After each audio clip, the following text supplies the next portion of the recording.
Bem, dando continuidade, temos a presença da nutricionista Monique Luize Casimiro Inácio, relatando sobre o tema Estratégias de Educação Alimentar e Nutricional durante o isolamento social. Ela é doutoranda em Saúde e Nutrição pela Universidade Federal de Ouro Preto e mestre em Ciências pela Universidade Federal de Lavras. Possui graduação em Nutrição pela mesma instituição e período de graduação sanduíche pela Auburn University. É membro do Coletivo de Segurança Alimentar e Nutricional Sustentável de Lavras. Atua nas áreas de saúde coletiva, educação alimentar e nutricional e ambiente alimentar. Passo a palavra para a Monique. Uma boa apresentação. Boa noite, pessoal, novamente. Tinha esquecido de abrir o áudio da outra sala. Mas eu vou conversar com vocês um pouquinho, pessoal, a respeito da educação alimentar e nutricional e vou trazer para vocês a respeito da minha experiência, né, na academia. Eu atendi um tempo em consultório também e, assim, a minha vida toda eu trabalhei com projetos de extensão, projetos de iniciação científica, e foi assim, né, que eu trilhei aí o caminho, né, fiz graduação, mestrado, agora eu estou no doutorado, e desde sempre eu trabalhei com educação alimentar e nutricional. Eu acredito que a EAN escolhe a gente, sabe? Assim como a Tamires falou, né, antes de mim, eu sou apaixonada por EAN, eu acredito muito na educação alimentar e nutricional, e hoje eu vou trazer para vocês essa minha experiência, né, no mestrado. No mestrado eu trabalhei com 350 crianças e adolescentes vulneráveis, e nós testamos o método intuitivo de Pestalozzi no ensino da EAN, né, no ensino de educação alimentar e nutricional aí. E a gente buscou aumentar o conhecimento dessa população, né, melhorar aí o consumo de alimentos naturais e diminuir o consumo de alimentos ultraprocessados, e nessas entrelinhas eu vou contar um pouquinho para vocês da minha experiência em consultório também, né, que durante o mestrado eu atendi aí em consultório. Eu vou colocar aqui a minha apresentação.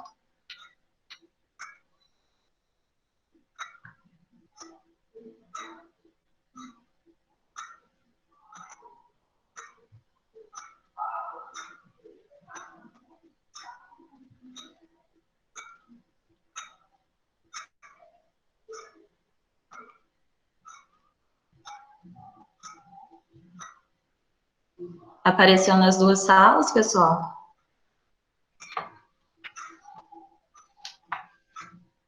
Sim, Monique. Bom, então vamos lá. Então, pessoal, como eu havia dito, né, eu vou contar para vocês um pouco sobre a minha experiência, né, e hoje eu vou falar mais sobre as crianças, né, que é o público aí que eu tenho mais experiência, certo? Bom, pessoal, eu comecei a trabalhar com educação alimentar e nutrição no segundo período de faculdade, em 2012, né? E lá nós trabalhamos com o desenvolvimento de recursos pedagógicos. E desde então, nós passamos a trabalhar aí nas escolas daqui de Lavras, né? Nas escolas presentes aí nos subúrbios, né? Nas regiões distantes, com a população vulnerável. E desde então, sempre foi assim, né? Esse foi o meu público de estudo. Agora, no doutorado, eu dei uma mudada, mas a vida toda foram crianças, adolescentes aí vulneráveis. Bom, pessoal, e o que a gente vai ver hoje? Primeiro, a gente vai conversar um pouco acerca da complexidade e da importância da educação alimentar e nutricional. Hoje em dia, pessoal, a EAN, ela é bem estabelecida. Todo mundo sabe que a EAN é importante. Todo mundo sabe os efeitos, os impactos que a EAN tem aí na nossa alimentação, na nossa vida. Só que ainda existe essa questão de, por exemplo, entreguei um folder, isso é educação alimentar e nutricional. Colei um cartaz numa parede, isso é educação alimentar e nutricional. E não é assim, né, pessoal? Quando a gente pensa em educação, isso envolve muita coisa. Quando a gente coloca o termo alimentar e nutricional, a gente abrange o sistema alimentar. Então, o buraco é um pouco mais embaixo, né, vamos dizer assim. Depois eu vou tratar com vocês a respeito da elaboração e o desenvolvimento de intervenções em EAN que sejam ativas, né, que de fato surtem aí algum efeito benéfico para esse paciente, né, para essa pessoa.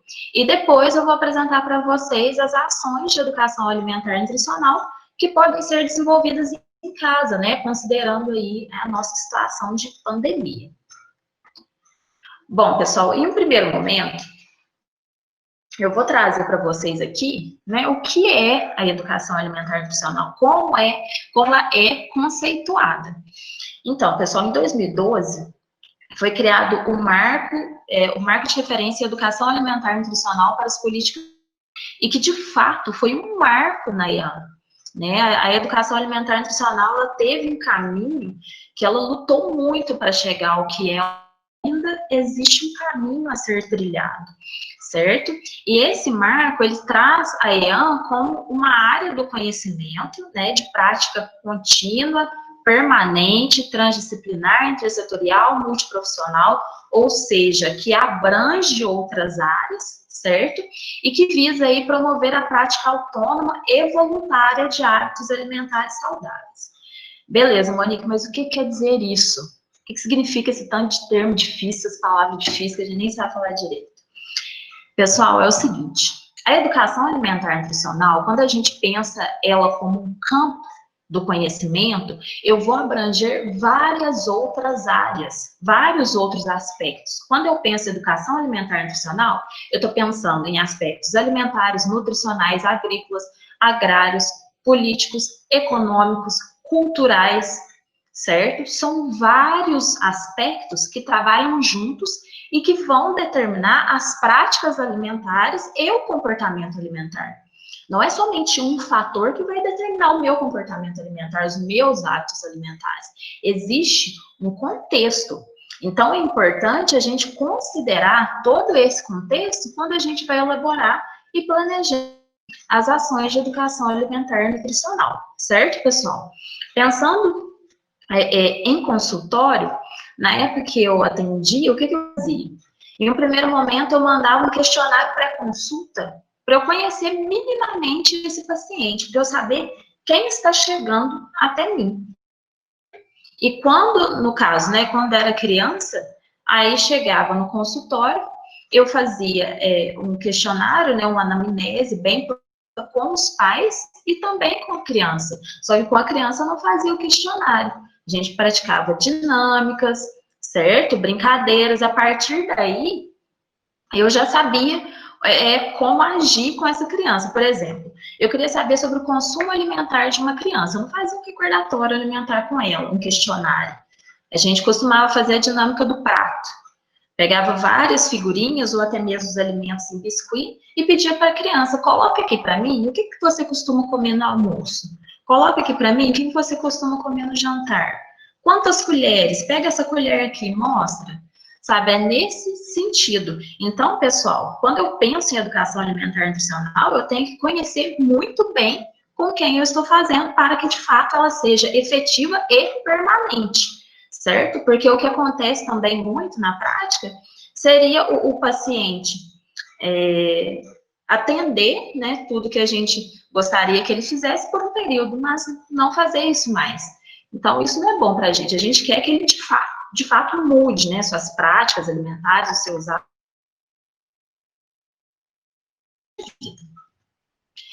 E dada toda essa complexidade, né, pessoal, que eu até mostrei nessa figurinha aqui, né, nessa figurinha que traz vários aspectos da EAN que deve ser considerado.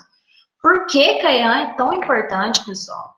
Além de tudo, a educação alimentar e nutricional, ela vai contribuir aí para a realização do direito humano à alimentação adequada, que nada mais é do que garantir aí o acesso ao alimento.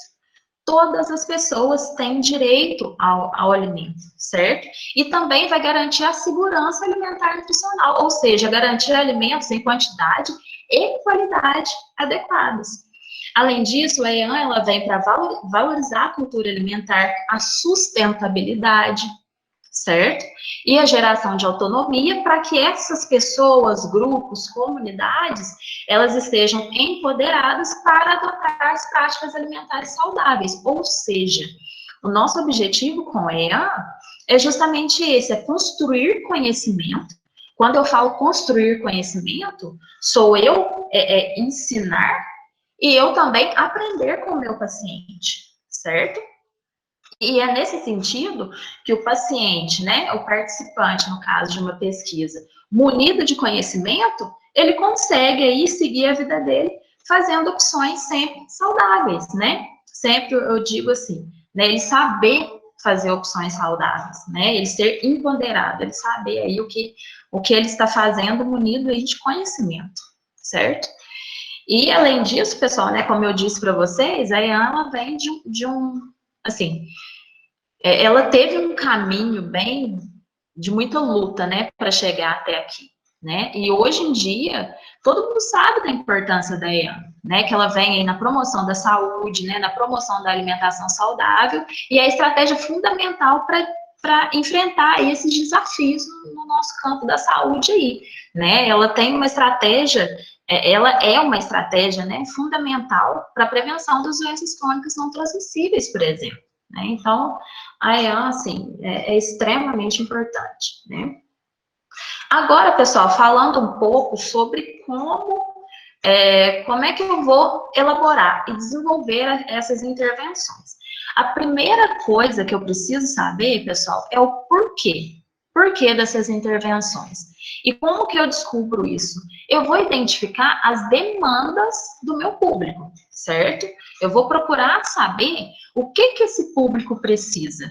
Igual no meu mestrado, a primeira coisa que a gente fez foi visitar o local, né, onde essas crianças estavam, e também visitar os bairros onde elas moravam, certo? Isso aqui em Lavras foi possível, que não é uma cidade tão grande, né? Mas não, em todos os lugares não é possível fazer isso, mas a gente fez para saber, conhecer um pouco do contexto dessa população, né? Por isso que antes a gente sempre faz um questionário, uma brincadeira para conhecer, né? Isso eu falo da parte subjetiva. E também existe a parte objetiva, que é a idade, né, o sexo e tudo, né, que são aí as características mais individuais. A partir disso, pessoal, eu observo também as demandas, né, dessa população. Eu não chego com algo pronto. Eu vou até lá, observo o contexto, observo o que eles têm para me dizer, o que eles precisam, e a partir daí eu começo a elaborar, planejar aí essas intervenções de ano, certo? E a partir disso também eu começo a definir os meus objetivos e defino também os parceiros e os colaboradores aí que podem ajudar a gente nesse caminho, certo? Depois disso, pessoal, depois de ter identificado, né, a minha população, o porquê de fazer isso, definir os parceiros, os objetivos, eu vou observar o local que eu vou desenvolver essas ações de educação alimentar e nutricional. Quais são os recursos, quais são os equipamentos aí que eu tenho, né, para desenvolver, o que eu preciso conseguir, certo? Após isso, eu vou saber sobre o que eu vou falar. Quais são os conteúdos e as abordagens que eu vou estar fazendo aí com essa população, certo? Aí depois, como eu vou fazer? Qual metodologia eu vou utilizar? Dinâmicas, quais recursos, certo? Voltando em metodologia, voltando na palavra educação, né? É muito importante a gente ter uma base pedagógica, um arcabouço teórico aí por trás. Eu vou utilizar o quê? Vou utilizar a teoria problematizadora de Paulo Freire, o método intuitivo, teoria comportamental cognitiva. É importante saber, né? Saber disso e conduzir dessa maneira. E quando? Qual que é a periodicidade? Qual que vai ser o meu cronograma? Eu vou estar lá toda semana? Vai ser uma vez no mês? E, por fim, eu preciso saber como eu vou avaliar. Como eu vou avaliar que essa população aí, que esse sujeito aumentou o conhecimento, que ele melhorou o consumo, certo? Com criança é de uma maneira, adolescente é de uma maneira, adulta de outra, certo? E aqui, pessoal, eu trouxe esse artigo, né, que é da Mary Morimi, que a gente utiliza bastante aí nos estudos, onde ela traz, né, nessa revisão sistemática, os fatores aí que influenciam na eficácia da educação alimentar e nutricional, né, nessas intervenções. E ela traz que intervenções que possuem um número menor de objetivos, vamos supor, às vezes a pessoa faz educação alimentar e nutricional, ela quer que o paciente nasça de novo, né? Ah, não, você precisa melhorar o seu estado nutricional, precisa emagrecer, você precisa melhorar o seu consumo, você precisa aumentar o seu conhecimento sobre alimentação e nutrição, você precisa isso, você precisa aquilo. Não. Comece por um objetivo. Ah, vamos aumentar o seu consumo aí de alimentos naturais, certo? Quanto menos objetivos aí tiver, melhor para a efetividade das ações.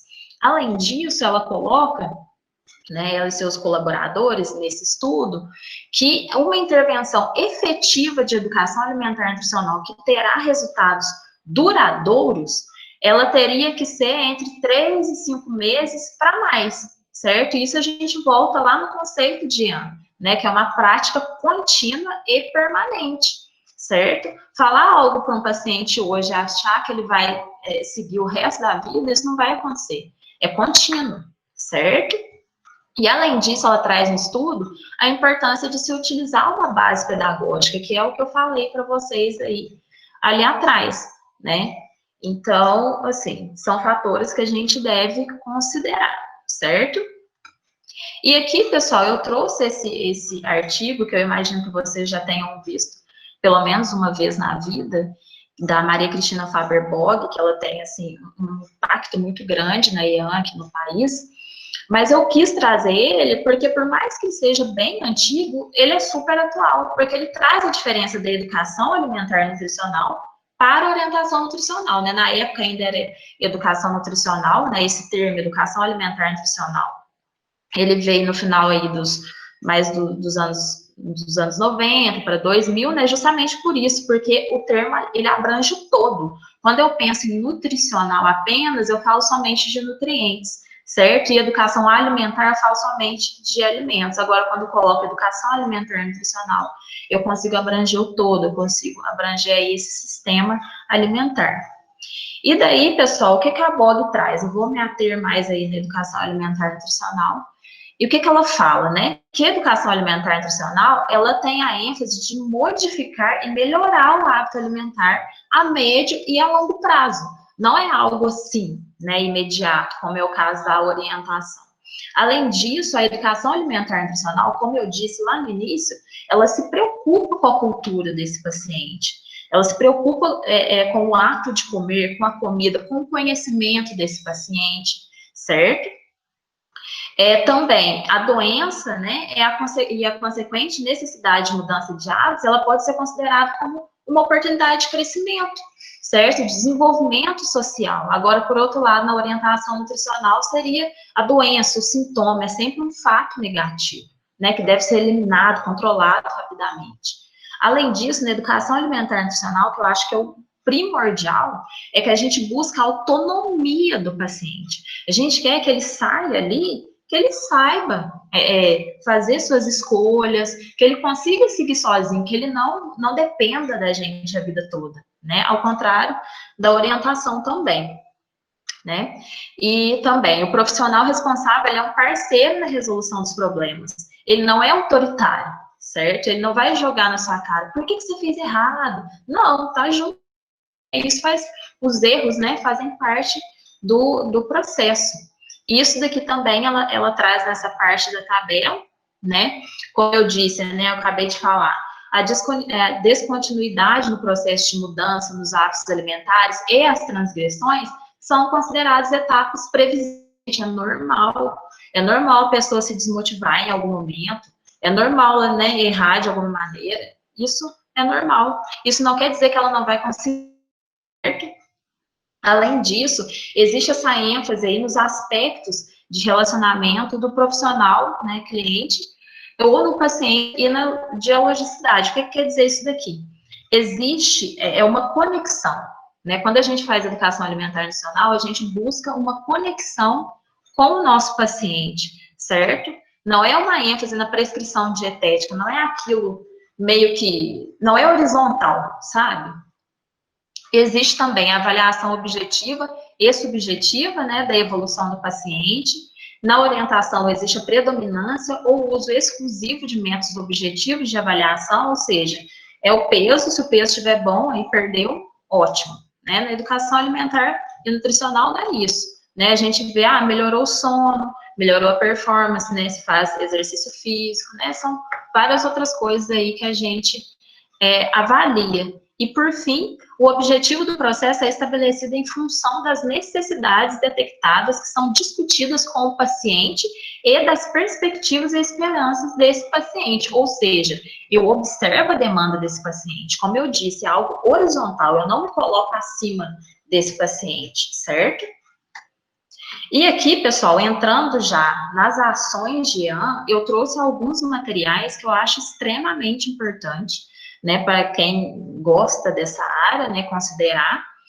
Esse primeiro, Educação Alimentar e Nutricional, Articulação dos Saberes, o Guia Alimentar, o Marco e esse também, Princípios e Práticas para Educação Alimentar e Nutricional, eles são, assim, excelentes como arcabouço teórico. Eles trazem aí tudo que a gente precisa considerar para planejar, né, ações de educação alimentar e nutricional, certo? Eles trazem aí opções de atividades que a gente pode seguir também, assim como esses que eu trouxe para vocês, que podem ser utilizados aí para criar as ações de IAN. Esse primeiro, Educação Alimentar e Nutricional para Crianças, uma abordagem holística, ele saiu há pouco tempo, né? Ele tem também algumas atividades interessantes. Esse segundo também tem várias atividades que a gente deve considerar. O terceiro tem para educação infantil, ensino fundamental 2, amamentação. E esse último eu trouxe, né, na cozinha com as frutas, legumes e verduras. Eu trouxe porque quando a gente pensa em EAN, a gente pensa em oficina culinária, né, gente? Então, assim, é sempre importante ter alguns materiais, né, como esse, os mais que receitas também. E tudo isso, pessoal, a gente tira da Biblioteca de Saúde, né, do site do governo. Então, são materiais totalmente disponíveis, gratuitos, né, que a gente pode utilizar e que às vezes a gente não tem conhecimento. Aqui eu só trouxe esse, mas tem inúmeros, então vale a pena aí dar uma olhada na Biblioteca Virtual de Saúde, viu, pessoal? E agora eu vou trazer para vocês, né, algumas ações que eu desenvolvi, algumas que eu peguei de algum desses livros aí que eu trouxe para vocês. E esse primeiro, pessoal, é a apresentação dos alimentos, certo? Essa foi uma atividade que nós fizemos no meu mestrado, e ela foi totalmente baseada aí no capítulo A Escolha dos Alimentos, do Guia Alimentar para a População Brasileira. E como que a gente fazia? Nós levamos, né, alimentos das várias classes, né, de acordo com a nova classificação, porque o nosso objetivo foi apresentar essa nova classificação para crianças. E daí, a gente colocava esses alimentos próximos deles, aí desse jeitinho como está na foto, e as crianças pegavam, observavam, separavam, e por meio das perguntas norteadoras, a gente foi construindo conhecimento aí acerca desse novo conceito, né, da nova classificação dos alimentos. Depois, tem também Descobrindo os Alimentos por Meio dos Sentidos, porque assim, pessoal, como as meninas já comentaram, hoje as crianças, né, os adultos também no geral, eles não sabem os alimentos, eles não sabem diferenciar o que é um e o que é outro. Então, é importante fazer uma atividade aí de reconhecimento dos alimentos, até para identificar, para saber o que esse paciente, o que esse participante, no caso da pesquisa, conhece sobre os alimentos. Eu acho que todo mundo, em algum momento da vida, fez isso, né? De colocar um alimento dentro da caixinha, para colocar a mão lá e ver o que é, né? Essa também foi uma atividade aí que a gente fez no início, antes de começar as atividades, para a gente saber mesmo o que essas crianças têm sobre alimentação. Também a oficina culinária, né, pessoal, como eu falei para vocês, a oficina culinária, pessoal, ela toca, né? Ela mexe com o sentimento, com as lembranças das pessoas. né? E ela é tão importante porque ela é uma prática emancipatória. Você sabe cozinhar, que tem as suas habilidades aí aguçadas, ela nunca vai depender de comida pronta, né? Então, assim, é importante a gente estimular essas crianças aí a cozinharem, né? E essa foi uma atividade que a gente fez lá. E nós pegamos todos os ingredientes, colocamos em cima da mesa e deixamos as crianças indagarem, né? Ah, o que a gente vai fazer hoje? E deixamos conversar e tal. E depois a gente construiu alguns aprendizados, né? Por meio das perguntas norteadoras, né? Acerca das medidas caseiras, acerca dos alimentos. Revisamos a nova classificação dos alimentos, que essa foi a segunda atividade, certo? E daí nós fizemos a receita com as crianças, né? Sempre assessorando elas e tudo. E deu certo. Nesse dia a gente fez uma torta de legumes. Também, pessoal, essa atividade eu trabalhei no mestrado e também em consultório. E para que... Não. Como que ela é feita, né? O que eu fiz? Eu peguei a propaganda da Coca-Cola, que é essa primeira aí, que é a propaganda normal. E depois, né, que a criança viu, eu peguei o outro vídeo. Esse outro vídeo, basicamente, ele conta as consequências do excesso do consumo da Coca-Cola. Eu tô falando da Coca-Cola, porque vocês sabem que é a Coca-Cola, né, gente? E daí, o que acontece? A criança, ela assistiu esses dois vídeos, né? E daí, o que acontece? De primeira, ela fica assustada. Ela fala, meu Deus do céu, como é que eu vou fazer? Eu adoro Coca-Cola e Coca-Cola dá isso, como é que eu faço? Então, assim, é um impacto grande e a partir daí a gente consegue discutir várias coisas, né? Consegue discutir a questão dos rótulos, da influência da mídia, da influência da indústria de alimentos, certo? Bem. Também nós temos a atividade de cultivo de alimentos, que é a atividade que a criança ela pode fazer com os seus responsáveis, onde ocorre, né, a plantação de alguma coisa, de uma mudinha. Isso é muito importante, né? É apresentar aí para essa criança como é que é feito o cultivo, de onde vem esse alimento, porque muito, né, dessa prática minha aí durante a pesquisa, no mestrado e tal, da graduação também, as crianças elas não sabiam de onde vinham os alimentos. As crianças achavam que o alimento nascia na prateleira do supermercado, eu tô falando sério.